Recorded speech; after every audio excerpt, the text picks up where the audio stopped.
up 9, get more greens. We're the good fiber, the flow on cyber. Vamos los flamingos flock tighter. All we do is give that good try. Close a hidden playlist on Spotify. Do da do just like shy. It's that 9 simple words. What is up, flock and friends? It is I, Rob Chappell, with another edition of 608 Soccer Show. And with me, as always, Ethan Maurice. How you doing, Ethan? Happy to be here, Rob. Ready to get into some Mingo's chat. Unfortunately, we got 2 losses to discuss, so I've had better weeks, but It's you always feel like if there's one loss to talk about, it's hard enough. If there's 2 matches, you think maybe you get 1 win, 1 loss, but alas, we have 2 losses to talk about. We have 180 minutes without a goal of our own. We have we gave up 3 in those 2 matches. I will say, I think in the Indy match was actually in some ways more fun to watch than the Greenville match. Yeah, you had a little bit more hope in the Greenville match. Indy, you kind of knew what we were getting ourselves into. But I'd say that the first half of Indy was probably our best half of the 4. I think that's fair to say. Definitely. Yeah. But we will get into it a little bit more detail as we go along here. First of all, before we get there, I just want to mention after we talk about the games, we're going to have Brian Biedenbach join us from Fort Wayne Footy, the podcast of the Fort Wayne Football Club, as we prepare to take them on here at Breese Stevens Field. On when is that game? Is that Wednesday? Next. It's not our next match, but it's the one after that. That's right. And so we'll talk with him. We talked with him for the preseason roundtable, and we'll kind of catch up with him about how he feels the season's going from a fan perspective, and kind of prepare for that match. And then I want to give a shout out to David M., who joined as I believe he had been a supporter on the old platform and has now repped his support for the program on the new as the new 608 Soccer Show. So thank you, David. You get an extra high five if you see us at the Forward Club after the match on next weekend. Bit of news I want to mention. When we talked with Patrick D'Arco, the former academy coach, who is now the assistant head coach, he mentioned that Joe Hildahl had been training with the first team. That's right. From the academy. He's a Madison East senior. And then you heard Matt Cairns told you at the town hall that Joe Hildahl had been training. He's a defender. As I mentioned, he's 18. He's actually been training with the first team like since last summer, it sounds like for a while. And it was just announced this week that he is now signed to an academy contract. The second player from the academy signed to an academy contract. Along with Kevin Flores, which means, in terms of league rules, I mean, they can, you can basically suit up. You can dress 2 extra players if they're academy players. Gotcha. So we can have our normal like 7 subs available plus 2 more academy kids, and you've seen Kevin Flores has been on the sideline in his full kit, ready to go. Yep. And now Joe Hildahl, the defender, can join him, and which is pretty cool. Which I don't know if that presages, like, is he going to be on the first team next year, maybe like a full professional contract, or is he going to go to college? The point of the academy contract, of course, is that he maintains amateur eligibility. So maybe next year he'll have a decision to make. Does he want to join the first team here as a pro or take a college scholarship somewhere? Yeah, we'll have to find out about him. I think there's a much higher chance that Joe makes an appearance on the field. Obviously, with Kevin's situation, you can only have 1 goalkeeper on the field at once. It makes it a lot tougher to get him any minutes. But Joe, you can sub on for the last 5 minutes of a game you're winning 6-0, which I know we notoriously have a lot of. So yes, that happens. It's a very common situation. It happens all the time. Right, but hopes to him that he gets 5 minutes here or 10 minutes there at some point. Sure. And we have a meaningless cup match coming up in July against Omaha. Yep. Where you'll expect to see some rotation. We'll have a friendly on July 4th. There's opportunities that he's going to, put on the pink and blue and represent the city in a real game. So that's exciting for him. His club history, he played for Cap East as a kid and then moved to SC Wave a couple of years ago. As I mentioned, is a 3-year varsity starter at Madison East High School, which is you'd expect. Speaking of young players, there's a handful of USL players that we will see on Fox and FS1 this week and Okay. next week in the World Cup. That's right. Yeah, are you going to watch much World Cup? Are you excited about that? Oh yeah, I can't wait for the World Cup. I'm thinking about going to Kansas City maybe in a couple of weeks. I don't have How, tickets yet, but I was going to say how. Wait, you targeting a specific game that maybe won't be $10,000 a ticket. yeah, it's Netherlands and somewhere that I was shocked had a team. No, not really. The Netherlands plays on a Thursday game, and I'm really just hoping to get in for, if it's over $200, I'll be fine doing a fan zone and watching from somewhere there. But I mean, it's a once in a Sure. lifetime thing, or as opposed for you, maybe twice in a lifetime thing. So I can't let it get away. You know. Yes, so this is my second American hosted World Cup that I'm not going to go to any games for. Yeah. But I think it sounds like because of the way the dynamic pricing has gone, like the tickets, some tickets have gotten just outrageously expensive. But I think as Well, some of the less demand games will drift back downward and be maybe a bit more reasonable. And like you say, like who cares who's playing? It's a World Cup match, like just right. to be there, and that's going to be like a lifetime memory kind of thing. Yeah, I'll be our office, the Black Business Hub is hosting. I just found out today, hosting a watch party for the first match, the Mexico versus South Yes. Africa, Okay. on Thursday, and then Forward Madison, well, Rally Madison, I guess, is hosting a watch party Friday night for the USA versus Paraguay. Yeah. Which the rally plays at 6, and then USA kicks off at 8, and they're going to have it on the field like they did for the women a couple years ago, on the Word. big video board. Okay. So you can sit on the field and watch USA versus Paraguay, which will be, I think, very fun. Yeah. How are you Um, gonna watch that match? I haven't decided yet. It kind of depends because Word. I'm going to the rally match Tuesday night, Yep. and then for Madison Saturday. So I'm not sure if I can get away with also going to the game on Friday, to the rally game on Friday. So, but I'm going to try. Yeah. But I do have like dad duties and stuff that, Oh that yeah. people out here get a little snippy or a little I don't know, annoyed if I'm gone too much. Yeah. Not a whole lot of PTO in that position. Nope, not at all. And it's a 45-minute drive for me to get to Right. the stadium. So, but anyway, if I'm not there, I'll probably just watch it at home with my kids, and enjoy that way. Now, as you're watching the World Cup, there are 4 that I could find, 4 current USL Championship players that will are on rosters in the World Cup. Carl Sante and Duke of El Paso Locomotive, and Duke Lacroix, probably is how you would say it, with Colorado Springs, both for Haiti. Okay. And then Elroy Room from Miami, Elroy Room and Jurgen Lacodia, both from Miami FC, are going to play for Curacao. There you go. Which are mostly guys from the Netherlands, actually, I see. because there was some sort of colonial relationship there. So there's like a whole bunch of people from in the Netherlands who have like grandparents who were born in Curacao or vice versa. And so the Curacao national, because Curacao has fewer people than Madison, Nice. and Yeah. and qualified for the World Cup, which is fantastic for them. But their national team is mostly made up of Dutch guys.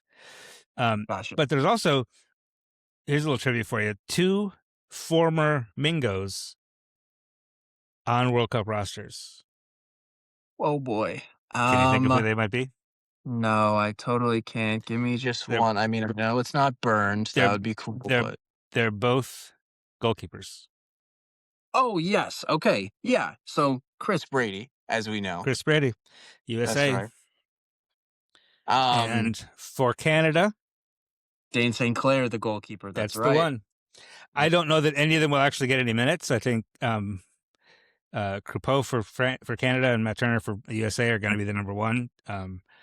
Probably. I don't know that for sure, but still, it's pretty cool to have a couple former Madison guys suiting up for their national teams. And of course, we will see Ricardo Pepi, who was sort of the last guy cut off the team in 2022 and is now fully member of the USA squad for 2026. I didn't realize he played in only 14 games in 2019, but he was like so much better than everybody else. He seemed just he's just a large presence in the league in that first year. Yeah. And knocked Madison in the playoffs, as I like to remind everybody. And is competing for time with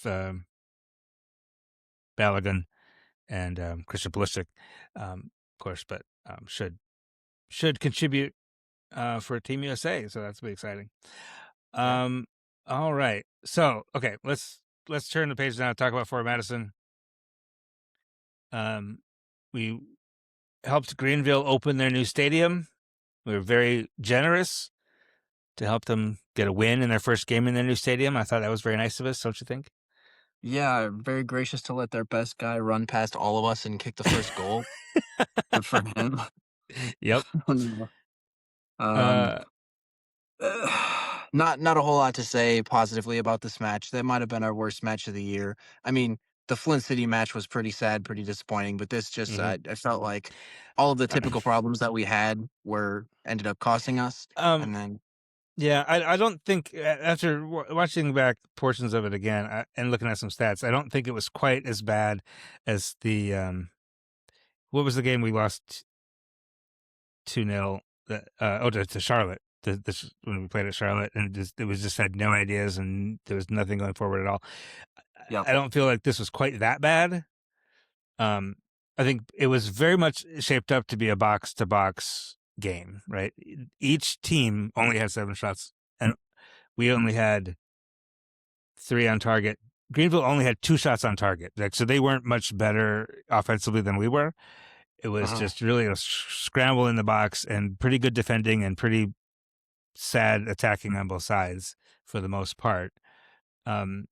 We did have, we were there. There were sequences when we were winning individual battles. We were getting turnovers in the middle of the park, and just they just had that low block that they were stuck in, and were very very disciplined about it. And I Yeah. think we've communicated to the league that we cannot break down a low block.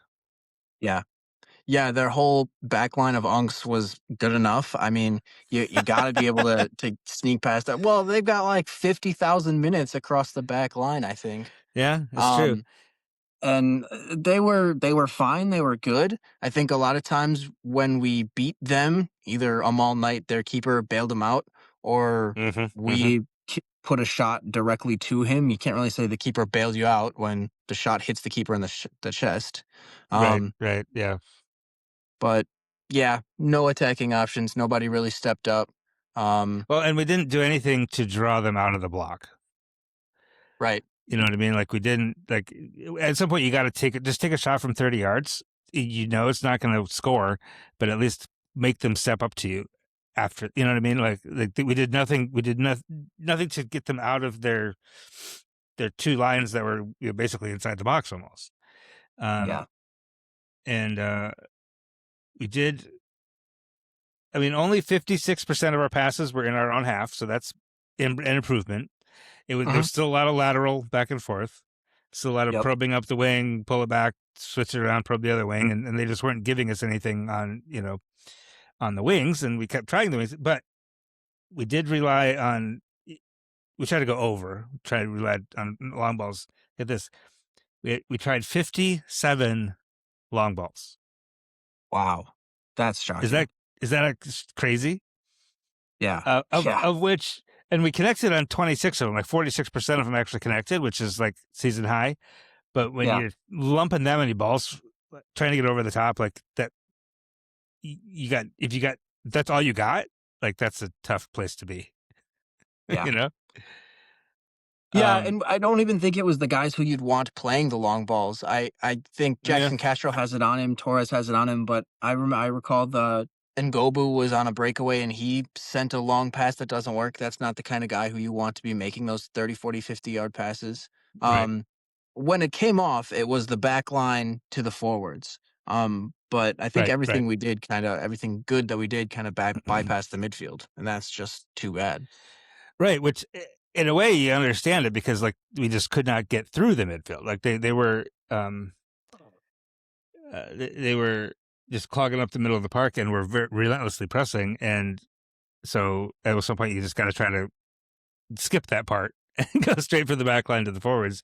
And it Yep. almost worked a couple times, Mhm. but it's still not a good position to be in if that's that's your offensive strategy is like kick it far, Right. you know. Yeah, no kidding. No kidding. Uh, Giamfi had a one-on-one that he missed. That's the second game in a row. That's too bad. Gebhardt had a shot where he was a little rushed, but mhm, the shot ended up like bouncing off the goalkeeper's feet. I mean, it basically hit the keeper. Just no barb, no attacking steal. A couple of ideas. You can't say they had mhm. no ideas, but when the ideas worked, no no plan B, it kind of felt like. Right, right. There's no finish. We'll talk about that chance from Menora that was actually started way at the back by a great bit of skill by getting Kenyane to get himself a little space. And Mhm. and he just looked up and sent it, which is brilliant. Good vision to send it. Brandon Fricke fell down, which was, Yep. talk about the unks at the back. He was not up to the task.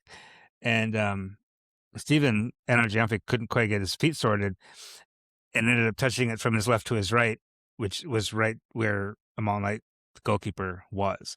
Had he been able Yeah. to touch it 6 inches to his left, he would have been in on an empty net. Right. Yeah. The other thing, I'm not sure 100%, but it looked to me that Claudel Ngubu was arriving pretty much all alone. And Mhm. had Steven looked up, he could have just rolled it across the top of the box. But everything happened. It's easy to second guess that in slow motion. Right. Yep. Everything's happening so fast. And the Gebhardt chance that this was the one that could have been a really, really beautiful goal because it was um, a great buildup that Kevin Carmichael was in the center circle and he had McCamey to his left, and that's where you'd expect him to go, right? If it was the boring Madison way to play, is you'd go lateral and try to get around.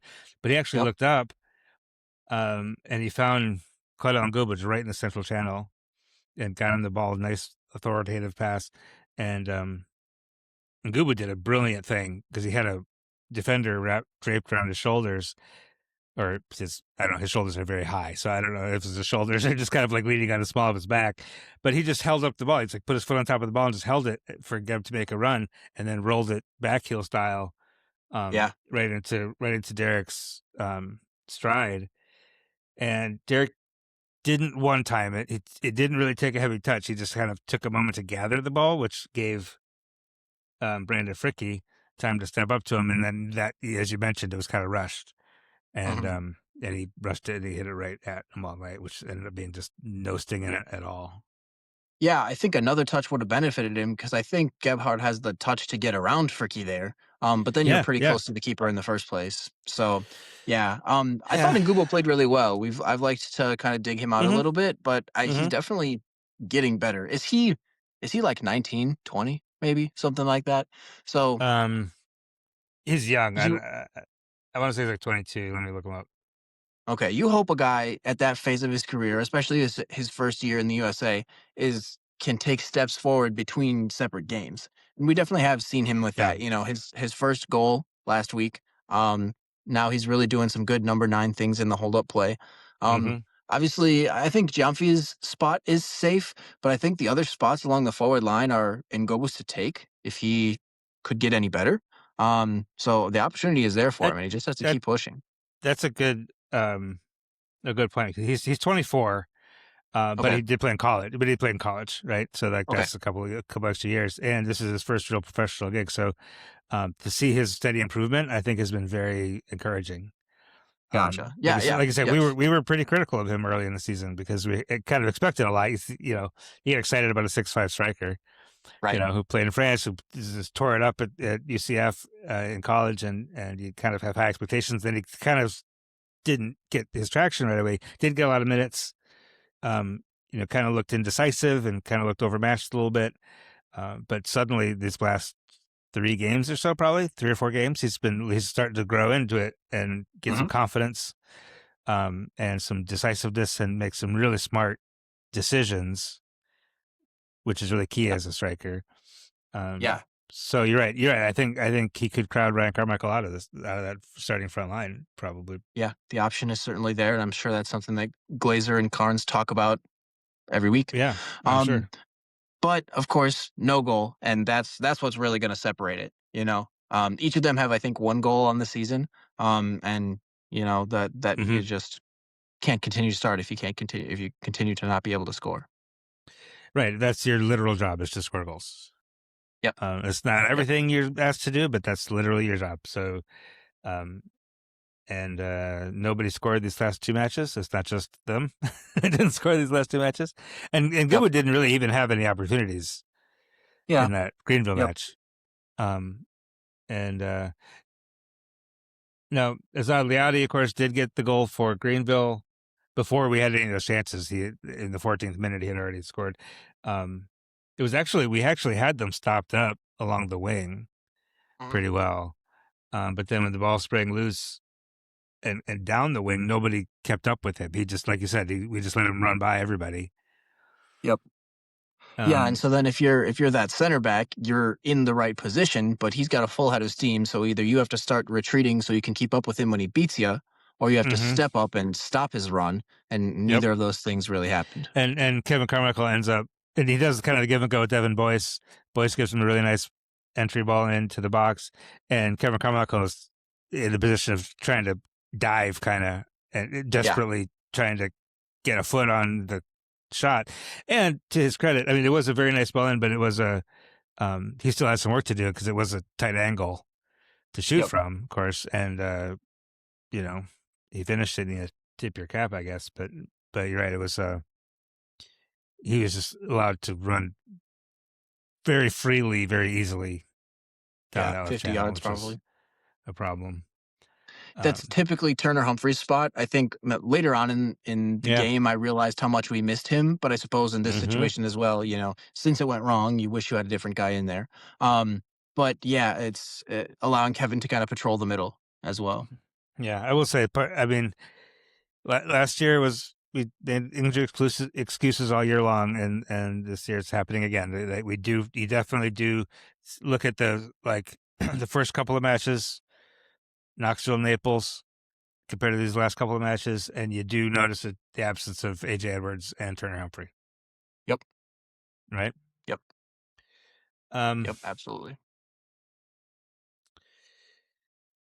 we did have a couple chances late. Kanyane had a free kick that he put right on goal. Amalnight forced Amalnight to make a big save.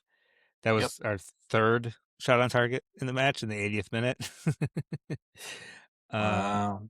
Yeah, Yeah, 59% possession, converting to 3 shots on target just doesn't add up. that's pretty bad. And 7 shots. It's not like we're shaking them all over either. We only had 4 other shots that were over or wide. Yeah. We just weren't pulling the trigger. We weren't getting into the final third enough to try to pull the trigger. And then it just weren't really troubling them all night very much at all, except against Anna Jamfi, and he did a good job in that. And then that Kanyane free kick.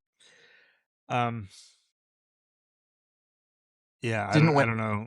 either. 3 corners.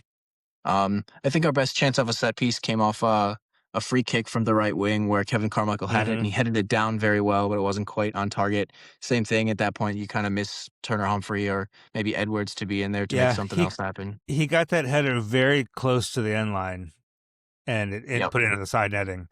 And the commentators mentioned he might have done better to head it back across for somebody else to get, but our guys were outnumbered. Like that wouldn't have worked either, probably in that situation. Yeah. But it was not a bad chance, but I would have liked to see a few more of those. Yep. So then we head to Indianapolis for a game that was relatively meaningless for us because we've already lost twice in the cup. Yep. We're not going to get out of the group. Indy still has faint hopes to get out of the group, so they're playing for more. And they basically put out their starting lineup. Which, if I recall correctly, we beat in preseason or drew to in preseason. We drew them in preseason. We beat Detroit City in preseason, and I think Okay. we drew Indy. I had forgotten that last year against Indy in the cup, we had a chance early. They didn't score. Then we kept it 0-0 for a long time, and they scored 4 goals in the last 25 minutes. Yep. So this game actually mirrored that one quite a bit. We had a chance literally 10 seconds into the match. Yeah. Wasn't a great chance. It was a very difficult angle to shoot from, but we did get in behind. BB Karamoko put it over. But then it was 0-0 until, early in the second half. We kind of, we'll talk about it, but we didn't come out of the break very well, I don't think. But I want to back up a little bit because this was a relatively meaningless game for us, and because he's prioritizing the league at this point over the cup, which is the right thing to do. Yep. Matt made, I think, 7 or 8 changes in the lineup, which gave a Mhm. bunch of. And I said before the match, which, by the way, I was camping at Yellowstone Lake, so I was watching this game on my phone while eating freeze-dried beef stew, which is actually really good. Okay. The second string, our second string had a chance to do the funniest thing. Like, if our second string guys could be the championship team, that would be so amazing.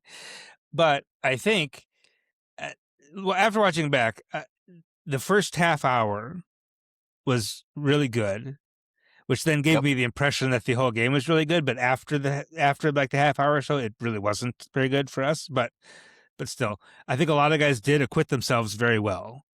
And what I want to ask you is, did you see anything here of these second string guys, Mansky, Romanshin, Torre, those kind of guys who maybe gave themselves a better chance at maybe breaking the starting 11 just based on this performance? Yeah, so of all the names that you say, I think the one who played the worst but has the best chance to crack into the starting 11 is Cage, and I don't think he played poorly at all. Just real quick, Mansky played very well. I'm sure we'll talk about that in a minute. Yeah. Toure started really well, but then kind of did some things that remind you as to why he's not the first choice over a Carmichael or a Humphrey. Mm-hmm. But Cage Romanashin has, I think, seen more of the field than both of those guys, and Yeah. Mm-hmm. this was definitely his best game in pink and blue so far. He is a loanee from Minnesota United, so I'm hoping the Loons up there were keeping an eye on this match. I think he played really well. FOTMob is telling me he got a 5.9, which is one of the lower end scores. But I thought he controlled at least the first 30 minutes very well. Mm-hmm. Torres needs a break, and there's nobody that can give him a break. So he's just going to have to continue to play. But Cage, That's a I good point. think, yeah. Cage, I think, did some creative things very well. You can tell that he's totally not an 8. He's definitely more of a number 10 that does a lot of good offensive things and wants to help moving forward and Mm-hmm. at the risk of going backwards. Whereas Torres and Jackson Castro can do a lot more going backwards. But yeah, Cage, I think, has a chance. He's got little tricks and flicks and small moves that can set him apart. But at the same time, didn't what I think he had one real good killer pass to set up a good chance. But in 45 minutes, you need a little bit more than that, despite the fact that, yes, Indy is probably the toughest team he's played against. Yeah. I will say that the chance you're talking about is early. It was like the 13th minute, and BB Karamoko won the ball off of Jack Blake. Looked up, thought about a long ball, opted instead to carry it. Would like to see that happen more often. Carried it to Yep. the midfield, got it to Romanshin, like you said. He had a brilliant first touch, just kind of an outside of the boot flick right to the chest of Brian Carmichael, Mhm. but the ball kind of pitched up on him, so he ended up overrunning it and didn't end up finishing the chance. But when you have, and we're going to have this a few times in the coming months, that we're going to have 3 games in a week this next Yep. week. And that's the kind of thing when maybe we say Torres needs a break. Either like Romanshin gets the 90 minutes in favor of Castro or Torres, or Yep. you just are able to sub those guys off a little sooner than you would otherwise when you have a guy like Cage who can come in and like I say, play really well in that attacking mindset, which I think you're Yeah. 100% right about that. Absolutely. I think Carfala Torre played really well. I had kind of forgotten that he was on the team. You can tell why Carmichael and McCamey and Humphrey are all picked ahead of him, but he was Yeah. very aggressive. You know, I that wonder if he sliding kind of felt move. like he had something to prove. Yeah. In my notes, I wrote he played like a shelter dog when the family is there, and you really really want them to like you, and so you're really sweet and nice, and then you come home and then you pee on the carpet. Yep.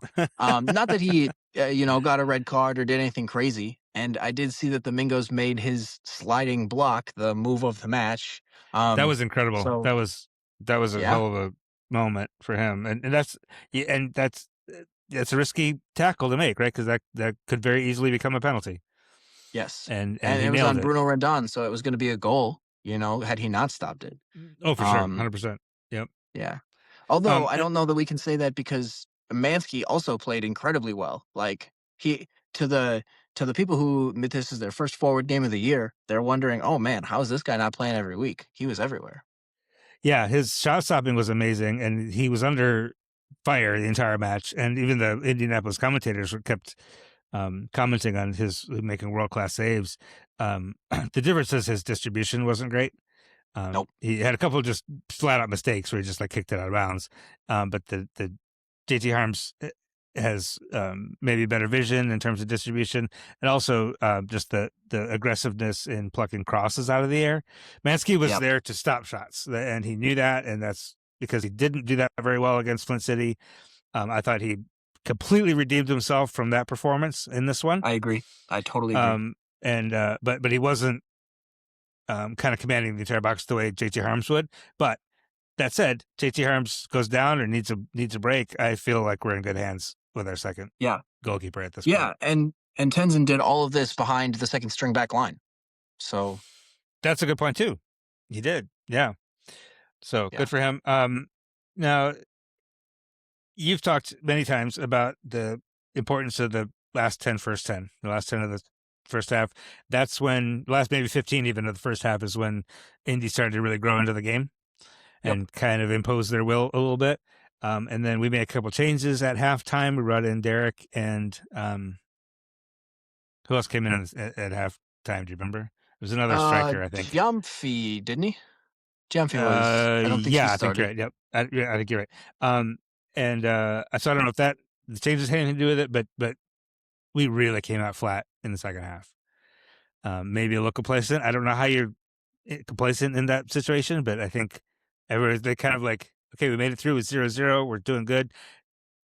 Sigh of relief, which also means like relax a little bit. And I think Indy did not relax at all. They were ready to come out. It seemed like the pregame plan was to go into halftime 0-0, and we were so pleased with winning the first half that's where we kind of spent ourselves doing And to that. the credit, we did. I mean, we that was good to get into halftime 0-0 at that point. But Indy grew in, and then early in the second half, Jalen Shannon, kind of an unlucky foul. He's sliding. If he makes contact with that ball fully, it's not a foul, I don't think. But he kind of missed. His foot kind of went over the ball and clanged into the shin of a midfielder, and so it's called a foul. And doesn't look like a particularly dangerous free kick, but of course it was. Jack Blake, who I wrote in my notes as Jack Black because I can never say Jack Blake, but Jack Blake, formerly of San Diego Loyal, gets the olive across. It's headed back by frickin' Bruno Rendon, who has been a thorn in our side for years because he used to be Northern Colorado, and Paco Craig kind of got goal side and nodded in. I mean, could probably have defended that a little better, not let Paco Craig get between you and Bruno Rendon, but and then hate to say this, but Segbers was just a zero and has really kind of been a bust all season. He was, yeah. It was. You're right. It was Zegbergs that he was that was marking Paco Craig. I don't know. Do you remember what team from the championship he came? Was he on Charleston? Charleston or Hartford? I don't remember. I think Charleston. Yeah. One of those Northeast ones. Yeah, I think that's when Charleston. They say never buy a police car because the police know exactly when to sell their cars. You can't ever buy anyone from Hartford Athletic because they know exactly when to sell their old beaters. Not he's also an old beater, but he was also injured and he's still working his way back. I think probably still is half a step slow, just working his way back to full fitness. But yeah, he got that's a good point. He got entirely beat on that particular moment.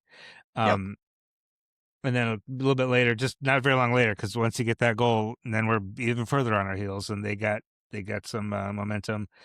They kind of overloaded the midfield and the left wing, and we were outnumbered by two, I'm pretty sure, in the left wing and midfield, and they Yep. got going downhill in the wing. And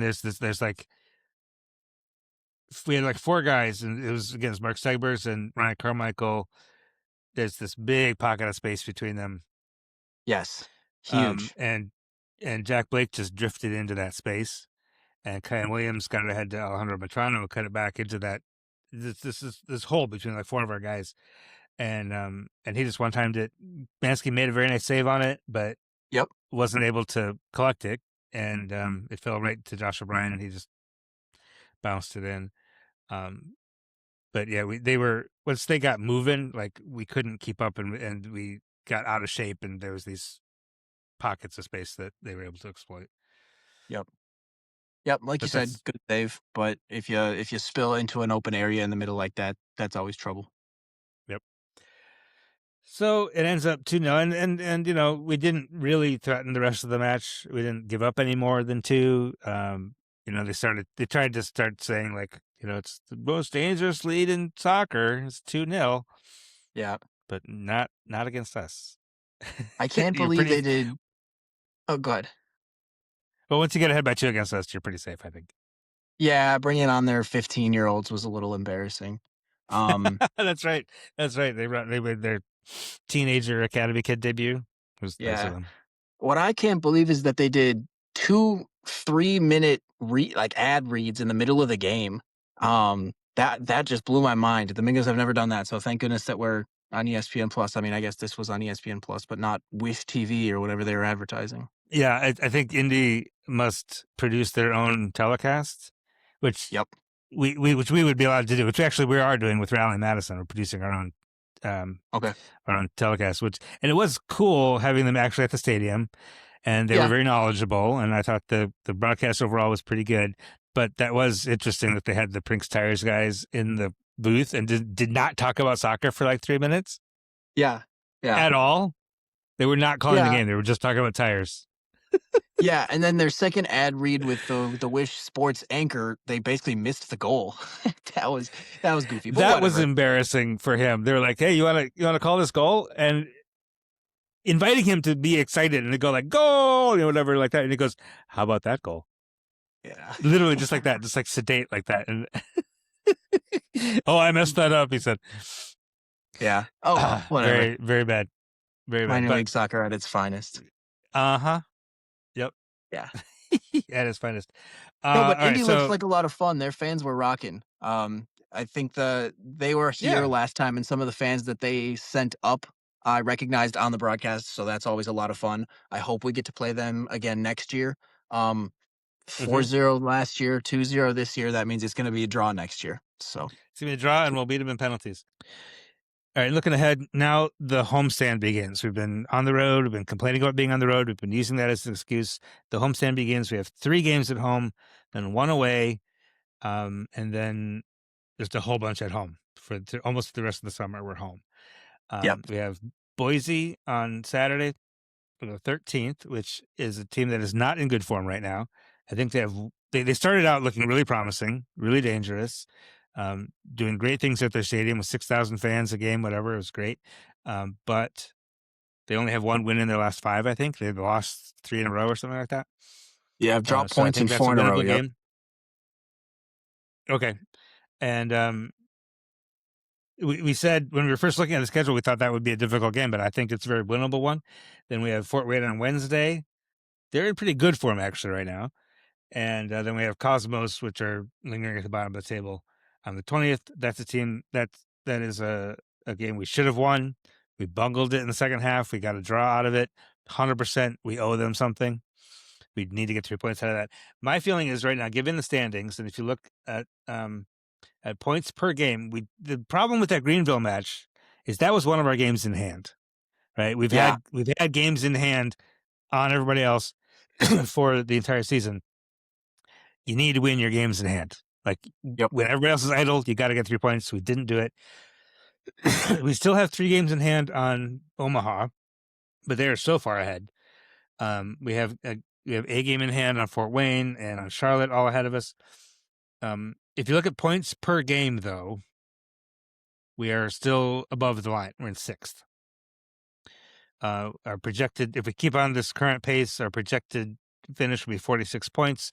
You're going to need 45 to get into the playoffs, probably. So we're still mid-table, but still like upper part of mid-table. If you look at it that way. Now, if we really want to make a run and prove that this new lineup is what it is what they say it is, and is good enough, and we want to get to the point of hosting a playoff match, I think we got to get 9 points out of this next 3 games. I think we have to go 3-0 in this week-long homestand. Is that asking Yeah. too much, do you think? No, you're exactly right. I would accept 7, but only because I've seen what we have gotten into. But yeah, Boise, Fort Wayne, Cosmos, all 3 new teams, and I've been of the opinion that you got to beat the new teams just to kind of induct them into the league and let them know, hey, we're one of the serious teams, not one of the cupcakes with just a bunch of Well, with just a fashion and brand. and welcome to Bruce Stevens Field. Like, Bruce Stevens Field is a place that it's difficult to come play. Yes. And that part of that's on us, the fans, to make it difficult to play. Although the Fort Wayne goalkeeper will be less susceptible to us, probably, because it's Bernd Shipman. Yeah, our dad. That's too bad. Yeah, it's gonna be hard to trash talk him too much. Also, we'll see our old friend Jake Krull playing for Boise, playing very That's well for right. Boise, by the way. So it'll be nice to see those guys. But yeah, I think we can and should have high expectations of these three games, and then we go to Spokane the 1st of July, and then we're home for the meaningless cup match on July 11th. And then 1, 2, 3, 4. We have 4 consecutive home matches, getting us all the way into the first week of August. Yep. So we have to start winning. We have to start getting results. We have to start getting convincing results. And I think we can. I think we can. I am optimistic. All right, we're going to take a short pause. When we come back, Brian Biedenbach will be here.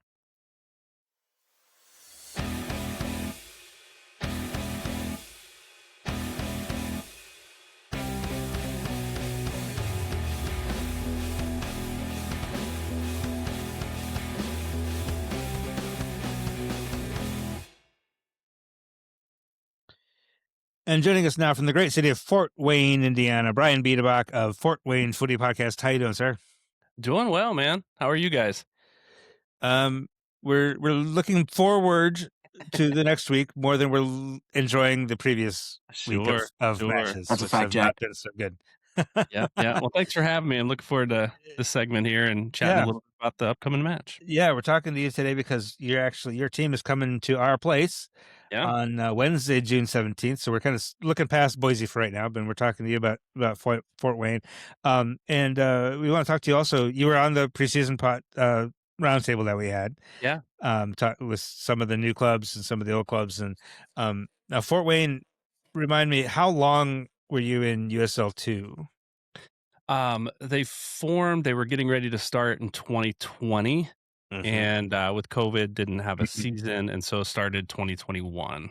Okay, so basically, 4 seasons in USL 2. Was it always the idea to move into USL 1, or was that just like a hope at some point? So I think it was. I remember the early days of the club. I wasn't as invested then. Actually just talked to the owner. It's changed hands. The ownership has changed hands in the last couple of years. And I talked to the original owner actually last Wednesday night. And so they had plans even from the beginning for a stadium to move into, whatever tier they could move into at that point. So I think they had plans, and it just got a little bit more aggressive in the last 2 seasons or so. And from a fan perspective, you mentioned you weren't as invested. Are you one that just got more interested once it became closer to being professional?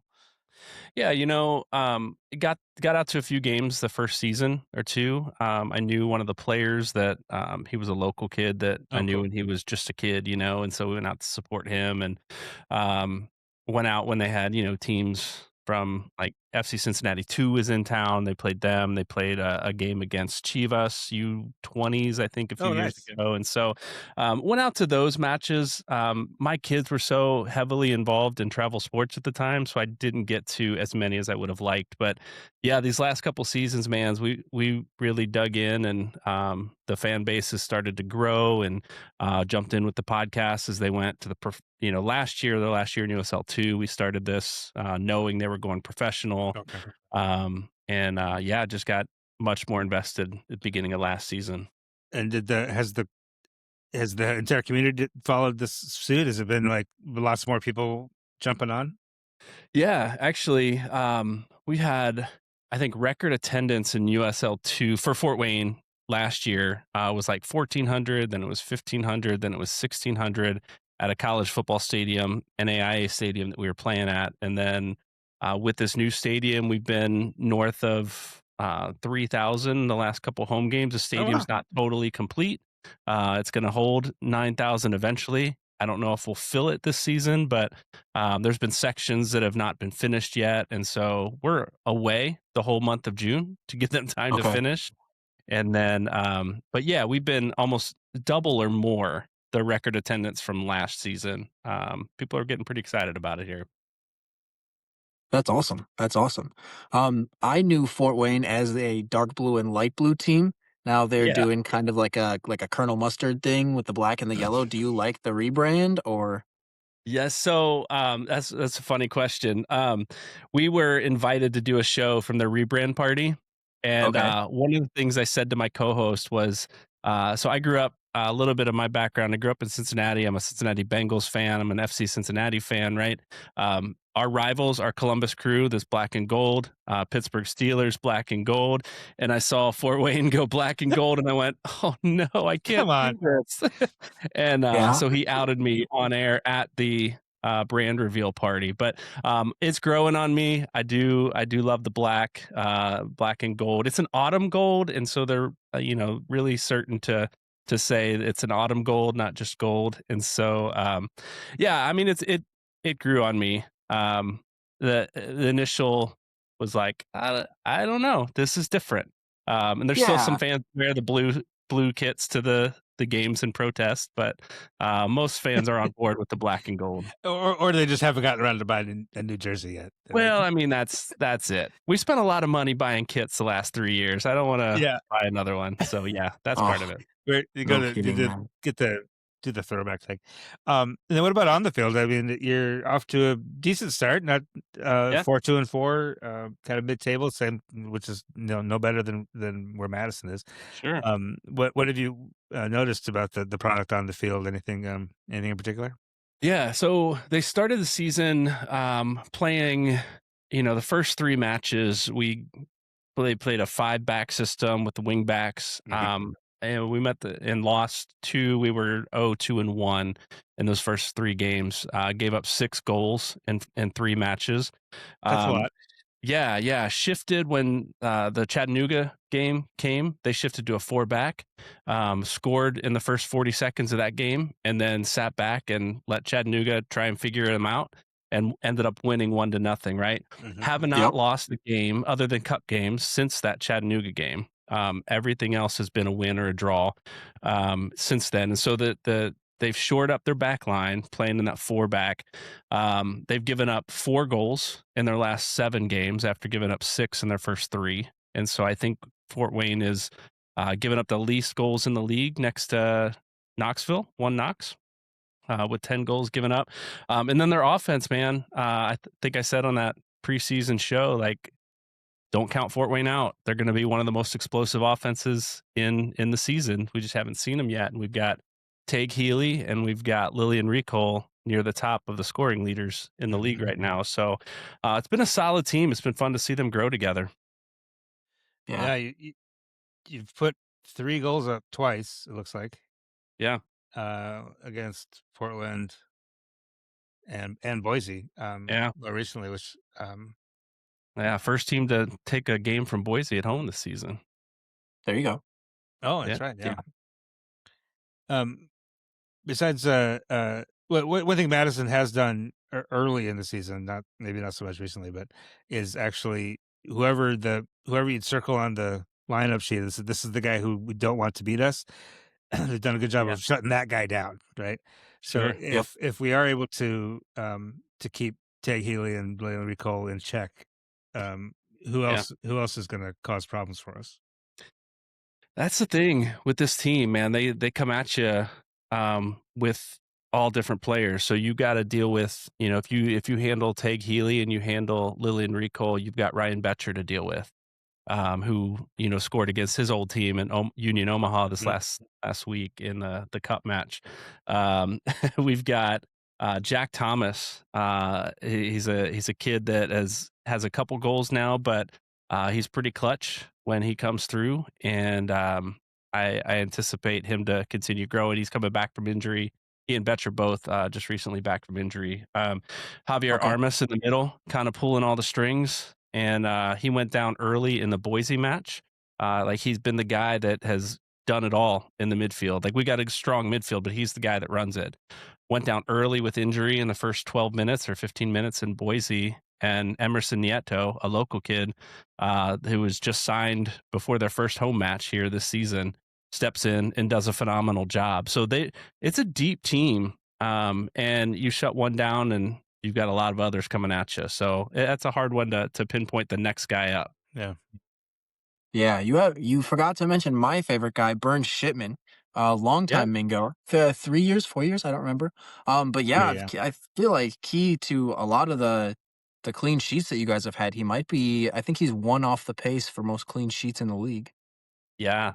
Yeah, he is. It was a little shaky early in the season, right? And we weren't sure, what's this look like? Is because we've had Ari Echeverria, who's Ari Briscoe the last couple seasons. In the back, we knew what we had in him, and we knew Burns Shipman was coming in as a pretty strong keeper out of Madison, and just had some shaky starts. Both of them did in those early matches. And once they changed formation and changed some of the personnel along that back line, I went, okay, this is part of it. It's not necessarily who's in the goal. It's that guys are getting through in spaces that they shouldn't get through. Mm-hmm. Yep. Yeah. Yeah. So to respond to that, Burns been great. He's made some really key saves for us to keep us in games, to keep clean sheets, and just he's a great guy off the field, being able to just chat and talk with him a little bit too. So we really like having him here in Fort Wayne. Yeah. I got a big hug from him on my 50th birthday. Oh yeah. Yeah. Nice. Somehow the flock got wind that it was my birthday, and it's like in the Forward Club after the match was singing happy birthday to me, and he's like, "It's your birthday?" He's like a foot taller than me, but he's like, it was all sweaty and gross after a game. Yeah. It was great. It was great. I loved it. Now I'm happy that Fort Wayne's in the league because it's another regional rivalry. It's another away game I could drive to, which sure. We're coming your way first weekend of October. I might, maybe after we're done here, I'll ask for some recommendations on Sure. where to camp. But Absolutely. are you aware of any of your folks coming up our way this weekend? Or next it's a midweek game, so it's hard to travel for a midweek, I guess. There was talk of it. I don't know for sure of anybody that is like signed up to go, but I remember hanging out after one of the matches, and some of the supporter group were like, "Hey, if we go, let me know. I'll drive. I'll take a carload." So I don't know whatever came of that, but I imagine there will be a few up there. I hope so. What's sort of the game day culture for you guys? Has that evolved also? Like your supporter section, It has. And it's hard to say right now, right? Because the stadium's not fully complete. And so areas of the stadium where people could be have just not totally opened up yet. Mhm. There's no tailgating outside the stadium. Parking has kind of been really tight with construction vehicles still out there. And so what the plan is once things are completely finished, the south end of the stadium is going to be open from like 4:45 or 5 o'clock on, kickoffs at 7:30. So kind of in the stadium tailgating, they'll have the bar open and, some concessions, light snacks and things pregame to get people in. And then, our supporter section, Three Rivers Regiment, is there early, setting up, putting their flags out and getting the smoke ready and all of that. So there's a lot of activity right now in the stadium, but it's not a lot of organized activity yet. It's really just a lot of people coming in for the first time, just wide-eyed looking around going, wow, look at the stadium. This is so cool.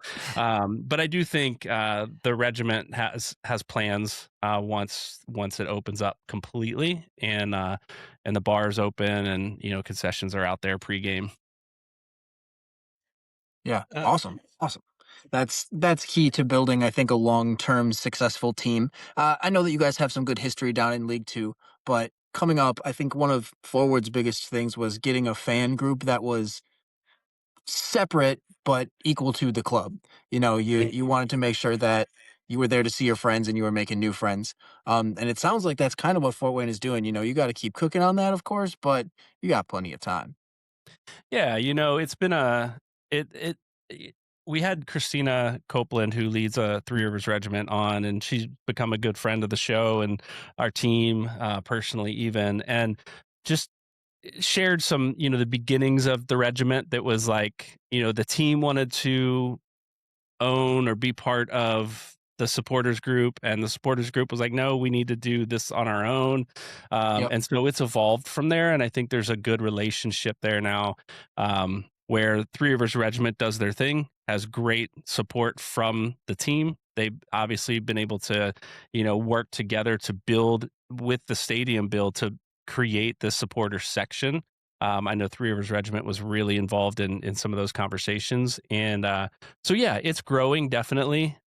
Just to see from where it was last year in USL League Two to where it is now, and numbers growing each and every week, slow but surely, growing each and every week. So they're definitely a big part of growing the fan base here, and we love on our show having them on and being able to learn what they're doing and how they're doing it, and promote their watch parties and all of that. So there's a lot of people working hand in hand, which is how grassroots stuff should grow, right? Exactly. That are separate from the team, but working in a healthy way with the club to move forward. Awesome. Awesome. Do you think there's good other soccer culture? Like, is the World Cup going to be big down in your neck of the woods? Yeah, I believe so. We have another show as part of Fort Wayne Footy, the 260 soccer show, that covers a lot of local soccer. We've got an amateur team at Fort Wayne Sport Club that competes in Midwest Premier League, and on down through our youth soccer that they cover. And man, we had, I think, 40% of the youth clubs from Fort Wayne that went to like our state cup and our President's Cup advanced out of the first round. And so a lot of good youth soccer here. It's a big fan base for a small city that we are. And yeah, I think it's going to grow. There's a new chapter of the American Outlaws that just restarted about a month ago. And so heading into the World Cup, I'm excited to see kind of how that grows as well. So I know they've got some watch parties planned and some other things like that. So yeah, definitely a good soccer culture, but a growing soccer culture here, and lots of potential for it. Sweet. That sounds like a fun trip. Yeah, I think that's true in a lot of cities nationwide, that there's good but growing Yeah. support for soccer. And I think there's a lot of people who are really banking a lot on this World Cup, hoping that it solidifies things. I'm not sure that it will, but Right. we can be optimistic, right? It'll Yeah. be fun. It'll be fun Yeah. anyway. I know you guys just felt the wrath of Union Omaha this past weekend. That was a cup match, wasn't it? It was a cup match. Yeah. So it doesn't really matter that much. That No, we were all but eliminated at that point. Right. So we saw a lot of rotation in our lineup this week. Yep, us too. What do you now, having seen Omaha though? Is anybody going to catch them at the top of the table? Do you think? Yes, I think they had some vulnerabilities, but Fort Wayne allowed Gavilanes to take over the second half. Like, dude was incredible. And Campus Tequila putting in a couple tap-ins there late in the match. But up until then, it was, Union Omaha scored 2 quick goals, 15th and 18th minute. And Fort Wayne scored in the 41st and the 45th +1. And it was 2-2 draw at halftime, with a lot of guys that have been, like, Betcher was back in the lineup for the first time as a starter. Jack Thomas was back as a starter. Daniel Oyatunde hasn't started in a couple matches. We've got a couple injuries. Javier Armas, Thiago Diaz didn't even travel with the team. He's been our lockdown center back. And so with the guys that they put out there, going into halftime 2-2, like, no shade to those guys. Like, it's a deep team, but they haven't played together, this group that started. And so they put up a good fight. I'm excited to see what our starters will do in a couple weeks when we play Omaha again. Yeah, And that Tequila has happens. just been on a tear. It is what it is. Oh, Yeah. he's been so good.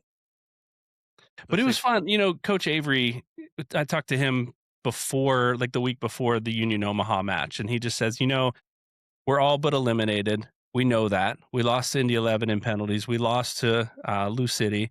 And he said it's a chance for us to see what we got with guys that haven't played yet. And it's a free shot at the top team in the league to see, because they need this game to advance, to have a chance of advancing. And Yep. we're already out. So let's see on their home turf what they bring and how we can game plan for next time. So Yep. it was kind of a bonus game for us in that sense. The Yeah. our next game against them will be also a similar bonus game, July 11th. They come to our place for Okay. a cup game that will be meaningful for them because I think they still have a shot at a wild card probably. They do, yeah. And depending on I guess Louisville beat them, right? So they can't advance even if Louisville loses the next one. Right, I think that's They true. would Yeah. have lost the head to head. Yeah. Indy beat us fair and square. Did not need penalties to beat us. So congrats on that. But yeah, that'll be a fun one for us too. I think. Yeah, The for Omaha sure. match because it's relatively meaningless. We haven't beat them in like 3 years, which Oh wow, sucks. Like there was one season where we were the only team that beat them. is that right? Yeah. It was like a couple of years ago, but we just can't get past them now. We keep getting draws against them, but can't get over Yeah. that. And we lost a somewhat controversial match earlier this season. Yeah. But it'll be nice to take them on. Yeah. It'll be nice to take them on with nothing on the line Yeah. except pride. No, you know? yeah, for sure. They're a solid team, man. They're a solid team. You talk about controversy. We had a match against AV Alta recently that was ended in a bit of a controversy, but we don't need to talk about that one. I think we did talk about that one on our show maybe a week or two ago. Did ya? Which one was that? There was the 0-0. Yeah. Shoot. I think we do need to talk about it. Can you remind us? Because now I'm forgetting. Yeah, I mean, absolutely happy to. We talked about it at length on our show.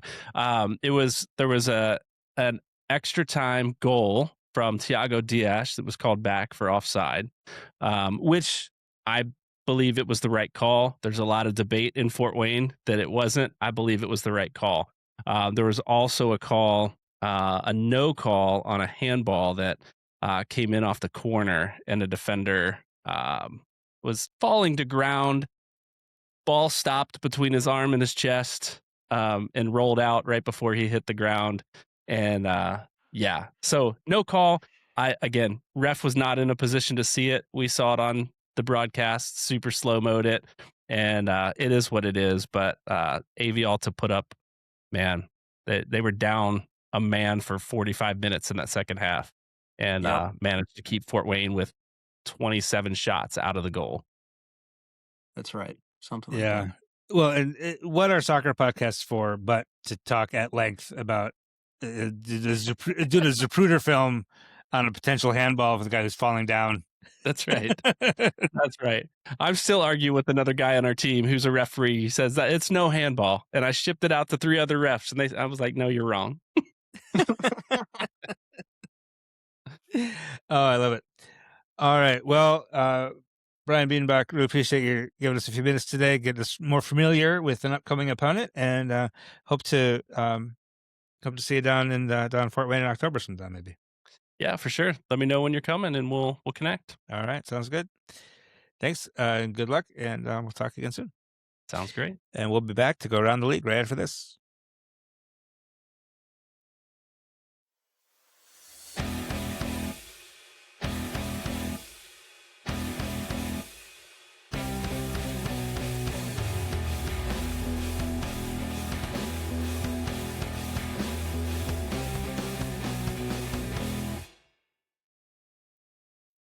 And we're going to go around the league and around the cup really quickly. Starting on Wednesday, there were a couple league matches, including Naples hosting Charlotte, right, Ethan?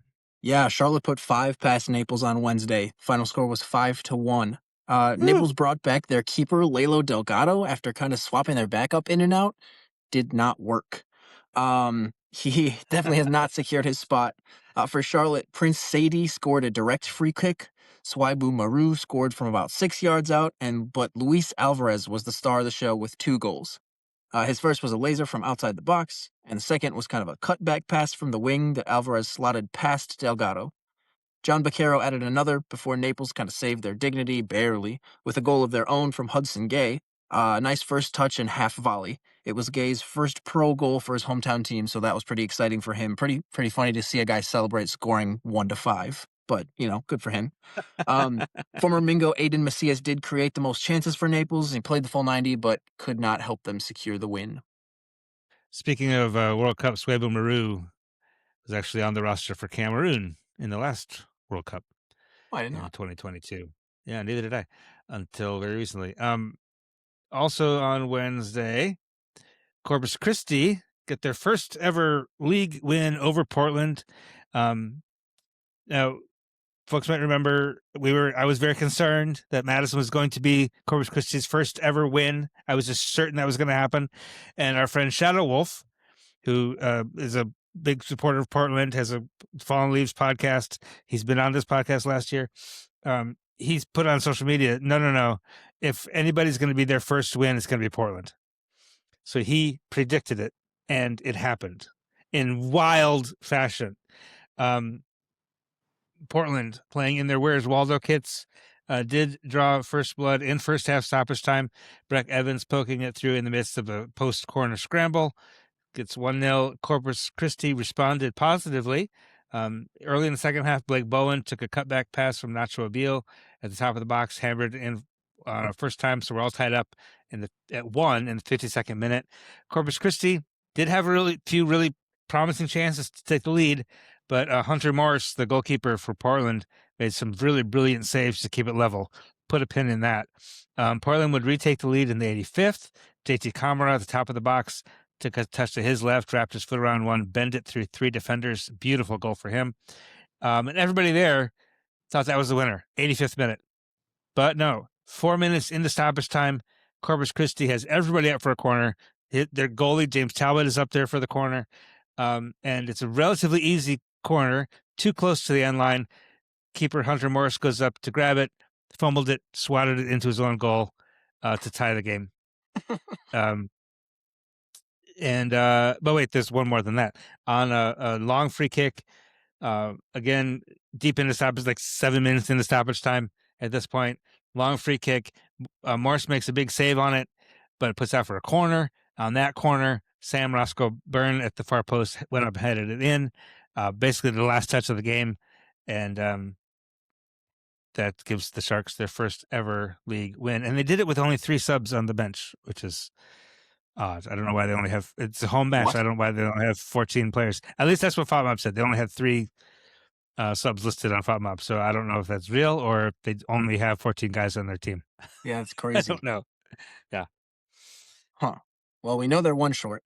Anyway, we're moving over to USL Cup play. One of the other matches in Group 4 was Lexington and Detroit. They played out a 1-1 draw in Group 4 with Lexington winning on penalties. Remember, in the Prince Tires Cup, it goes to penalties, and whoever wins the penalties gets an extra point.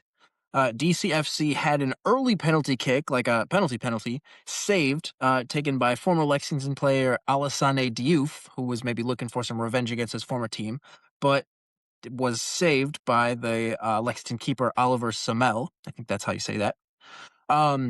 They did score first. Detroit did score first through Callum Montgomery, a large defender off a corner. Lexington waited until 90 plus 5 for former Omaha man Latif Blessing to score to send it to penalties for the extra point. But Sumel, the Lexington keeper, was just on fire. So he saved that first penalty in the first 10 minutes and the first 3 penalties of the shootout. So 4 penalty saves. Detroit, I think, made 2, missed 1, made 1 more to seal the deal. But Lexington goalkeeper Oliver Samel really stole the show and delivered 2 points to Lexington. All right, then the other game in Group 4, which our friend Brian alluded to, was Omaha 4, Fort Wayne 2. The goals came in bunches in the first half. Omaha struck first in the 15th. That Alan Gavalanes got an interception in the middle of the park, fed it to Pata Batella Faz. He took one touch and slotted it in from 19 yards out. Then just 2 minutes later, Omaha builds all the way from the back with Fort Wayne backline playing maybe a bit too high. Aaron Gomez slots it through to break the line, and suddenly Omaha have 3 men in behind, not just one. And Gavalanis took it himself, got the finish to make it 2-0. Fort Wayne did respond in the 41st. Anthony Hernandez found Daniel Oyatunde on the left wing. He carries it all the way into the box to finish on a brilliant individual effort for him. Then it's Jaden Smith playing Kabir Ghaffar through on at the center stripe, and he drives it all the way in on the goalkeeper, cut it back to Ryan Betcher for an easy one-time finish. So we go to the break, now at 2. And then in the second half, Kempis Tequila subs on in the 63rd. Just 3 minutes later, the 66th, he takes a cross from Alan Gavalanis, takes one touch to settle, pokes it in past the keeper. And then he got a brace to seal it in the 85th. Ryan Jiba broke the back line and with a through ball to Aaron Gomez, squished it across to Tequila, empty net tap in, and that is all she wrote. So without going through all the 37 other games, we'll just run through the groups real quick. So out on the West Coast, Group 1, Ethan. Yeah, so Sacramento FC won in penalties, so they take 2 points away from Monterey Bay. Las Vegas Lights dropped the game to Oakland Roots. Oakland won that one 0-2 or 2-0, I suppose. And then the West Coast Spokane Velocity beat Boise for 2-1. That means that group is Sacramento, Spokane, Boise, Oakland, Monterey, Las Vegas, in that order. And in Group 2, Colorado Springs over El Paso Locomotive 2-1. New Mexico United put 4 on Phoenix Rising and kept a clean sheet, so 4-0 to New Mexico. And then AV Alta gets the cup set, beating Orange County 2-1. So Colorado Springs is sitting on top of that group with 9 points. Then it's El Paso, New Mexico, both on 6. AV Alta with now 3 points, Phoenix with 3, and Orange County still with none. Yep. So moving to Group 3. Group 3 actually still has some matches going. They did play at the weekend. They had San Antonio playing against Tulsa. San Antonio beat Tulsa, who was down to 10 men. One Knox is going to play Chattanooga later today. And then Corpus Christi also, let's see, where did they go? Corpus Christi and Birmingham Legion also play later today. Yep. Today being Tuesday as we record this. And then in Group E, Group 5, whatever you want to call it, over on the East Coast, it's Hartford Athletic went to New York and beat Cosmos. Well, went to New Jersey and beat the Cosmos 4-1.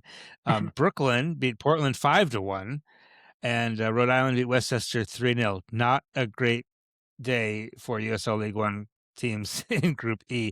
So that puts Hartford Athletic on top of that group with 7. Brooklyn only 1 point behind with 6, and Rhode Island 1 point behind that with 5. So that group is very much anybody's to take right now. And then Portland, New York, and Westchester round out the bottom of it. Yep. So then moving forward to Group 6, not a whole lot of action in Group 6. Some of them have actually already completed. Greenville and Loudoun will be playing later this week. In fact, you know what? I don't think there was any Group 6 games at the weekend. Still yet to play. I think you're right. That's odd, isn't it? Yep.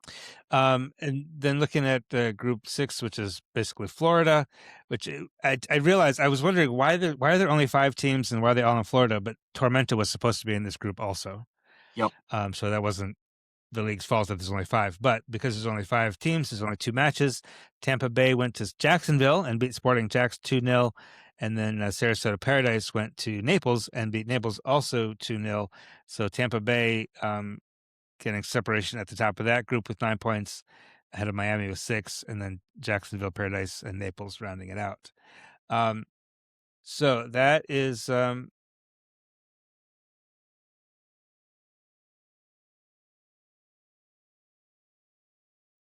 that gets us up to speed. As Ethan mentioned, we got a couple of league cup matches Tuesday night and Wednesday night.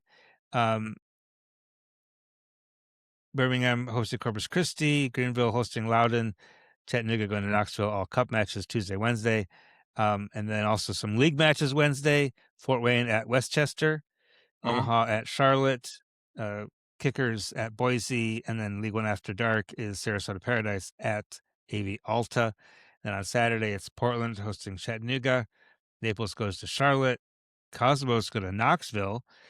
Sarasota play host to Omaha. Then our match, of course, at 7 against Boise. Corpus Christi hosting the Kickers. And League One After Dark Saturday is Spokane at AV Alta. And then a Sunday evening match, Greenville Triumph goes to Westchester. So we will keep you up to speed on all those. We got a big week coming up. I think we'll do our next episode will be just about the Boise match, and then the week after that we'll do the Fort Wayne and Cosmos matches, and we'll have a good time doing it. And in stoppage time, I want to remind you all that baseball also is happening in Madison. The Madison Mallards off to a really good start. They're 9-5 or something like that, and just a half game behind in the Great Lakes West Division, half game back of Wausau. And also, beginning Tuesday night, tonight, as I'm recording this, last night as you're listening, the Nightmares got underway, the softball team, who have been very, very good in their first couple of seasons. I also want to throw out into the world an idea I had that I will give freely to anyone because I'm not going to be able to execute it. And that is, I wanted to do a podcast about the baseball and softball teams, the same way we're doing this for the Forward Madison and Rally Madison. And it's the Mallards and the Nightmares. And my idea was to call the podcast Ducks and Dreams. Isn't that clever? I thought it was clever. So if anybody wants to podcast about baseball and softball, take that idea and run with it. I will help you make it happen. We'll put it on our little network here, and we'll build it out. I would love to do that. With as far as I have to travel to Fort Madison, then to also get to the north side, several nights a week to actually go to games, it would just be too much, and too much to podcast about. But I think it'd be fun. I'm not sure there's an audience for it, honestly. I think a lot of people who go to those games are just there for a good time and don't really pay that much attention to the baseball or the softball. But I think it would be really fun, a fun podcast to do, a local college level baseball, softball, and call it Ducks and Dreams. I would love to do it. So, Ethan, stoppage time. What do you got? I'm in some talks with a couple of my Premier League friends to maybe do some World Cup live streams. So folks, keep your eyes tuned or your ears peeled, whichever you prefer, to 608 Soccer Show socials. I will be doing some World Cup live streams. That sounds fantastic. I would love to get in on those. And again, World Cup kicks off Thursday. USA plays Friday night, and it's going to be fun. All right, for Ethan Reese, I'm Rob Chappell signing off. Have a wonderful weekend, and up the goes. Here we goes. The 608 Soccer Show is part of the 365 Media Network, hosted by Rob Chappell and Ethan Maurice, produced by Rob Chappell, with a theme song by Rob Dees. Follow the show on Instagram and Blue Sky at 608 Soccer, and remember to subscribe or follow on your favorite podcast app.